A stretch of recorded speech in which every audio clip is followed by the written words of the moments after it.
The Brooks Ghost 18 and the Ghost 17 are supposed to be very similar apart from a brand new upper, but when we tested it out, that definitely wasn't the case, which is really interesting because they said the same about the Glycerin 23 being the same as the 22, but they were completely different shoes when it came to the cushioning, even though they said they were the same type. So let's look into the Ghost 18 and see where the big differences are overall.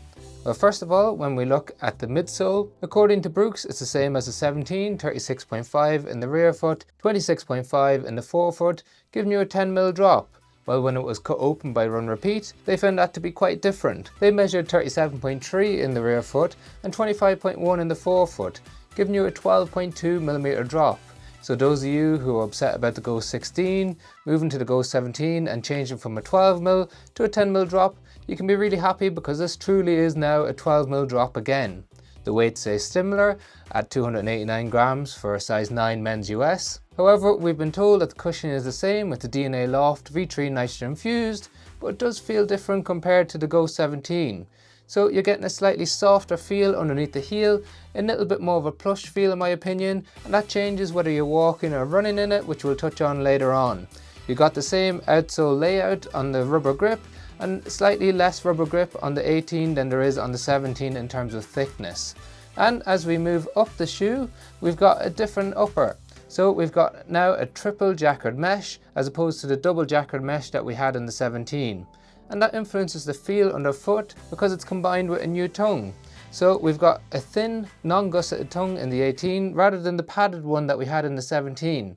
Now this looks very similar to what we see in the Asics Gel Nimbus series, and that results in a different feel in terms of the fit of the shoe.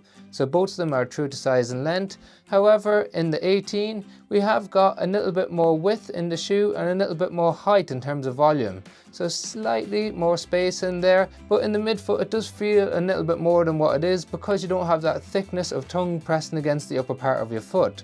So it feels a little bit more roomy in there. It also feels a little bit more premium. So moving more towards the Glycerin series in my opinion, whereas the Ghost 17 felt a little bit more like the Brooks Launch 12. When we move at the back of the shoe, we still have that rigid heel counter with padding around the heel cup. So a new upper, different stack, similar weight, but a different feel underfoot. But how does it compare when walking and running? Well, first of all, I think when you step into the Ghost 18, you'll feel a bit more of a plush feel underneath your foot, especially underneath your heel when you're walking and standing. So personally, it feels a little bit softer under the heel, a little bit smoother of a transition from the back to the front of the shoe. And we'll talk about how that impacts medical conditions after we talk about running.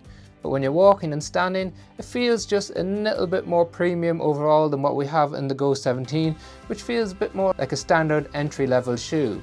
So a bit more of a plush feel. On top it feels a bit more luxurious as well. The wraparound's a little bit nicer, the fit's a little bit better, and while it's not a wide toe box, the fit is a little bit better, so when you're standing for long periods of time, it is a little bit more comfortable.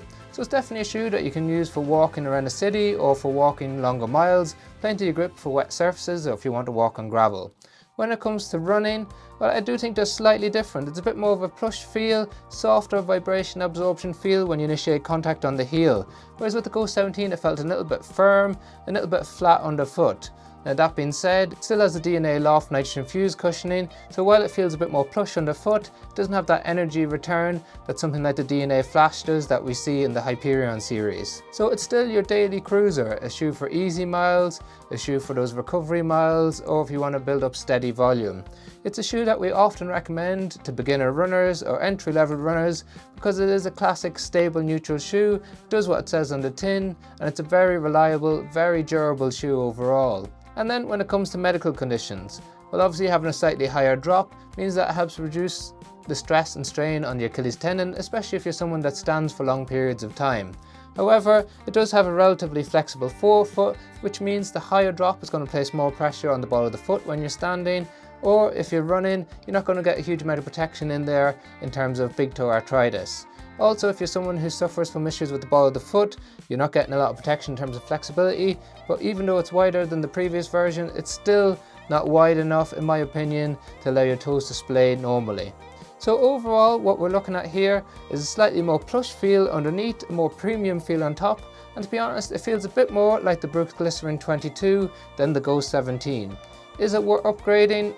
I'm a little bit in between on these. I would say if you're new to the market and you haven't tried anything, I'd probably go with the Ghost 18 because it just feels a bit more plush and a bit more premium underfoot. Whereas if I was looking for something a bit more entry level, I might actually look towards the Brooks Launch 12, which was a really good upgrade on the Brooks Launch 11.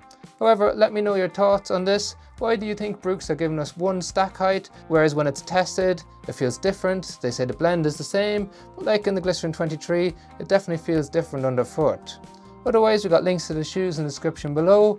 If you've checked out the channel before but you haven't subscribed, please consider it, as it does make a big difference to us.